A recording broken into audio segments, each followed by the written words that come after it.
Magandang umaga Pilipinas, narito na po ang magkilagay na panahon ngayong araw ng Monday, 20 April 2026.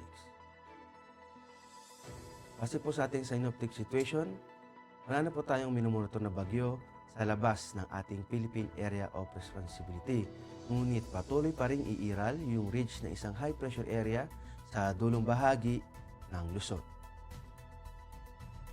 At dahil nga sa ridge ng isang high pressure area na magdudulot ng mga localized thunderstorm na makakaranas ng bahagyang maulap o maulap na papawrin, may pulo-pulong pag-ulan, pagkidlat at pagkulog sa Luzon, sa Visayas at Mindanao. At para naman sa flight level wind chart, makikita natin dito sa 925 hectopascal. Pagdating ng umaga ay ang lakas ng hangin ay aabot sa 18 km per hour sa Luzon, sa Visayas at Mindanao.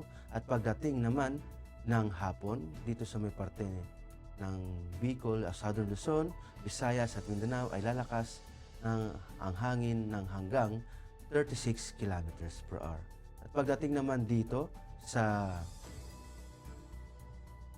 850 hectopascal, makikita natin yung lakas ng hangin sa Luzon ay aabot na hanggang 18 km per hour sa silangang bahagi ng Visayas at sa northern part ng Mindanao.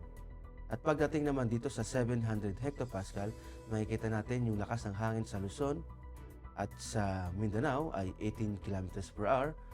Sa may northern part ng Palawan at Visayas ay aabot ang hangin ng 36 km per hour. At pagdating dito sa 500 hectopascal, makakaranas sa flight level na ito sa extreme northern Luzon ng 36 to 54 km per hour. At pagdating naman sa Luzon, Visayas at Mindanao, makakaranas sila ng 18 km per hour. At sa Palawan, malakas ang hangin dito na aabot ng hanggang 36 km per hour.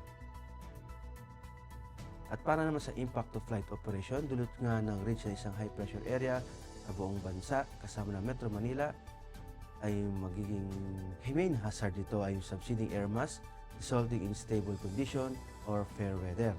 Ang impact nito sa rotary ay generally favorable conditions, good visibility and light winds, ideal for low-level operations. Sa fixed wing naman, expect generally smooth condition, isolated light turbulence, possible due to afternoon convection.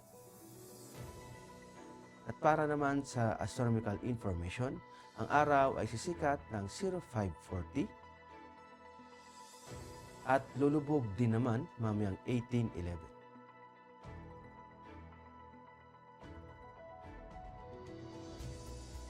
Para sa moon illumination, meron tayong 12%. Para manatiling updated sa lagay at pagtaya ng panahon, i-follow lamang ang Air Force Weather Center ng mga social media accounts. Sa ngalan ng aming commanding officer na si Colonel Alvin Jan Cugador, PAF JC, ako po si Technical Sergeant Brian Benedict B. Arcilia, Weather Broadcaster ng Air Force Weather Center. Maraming salamat po.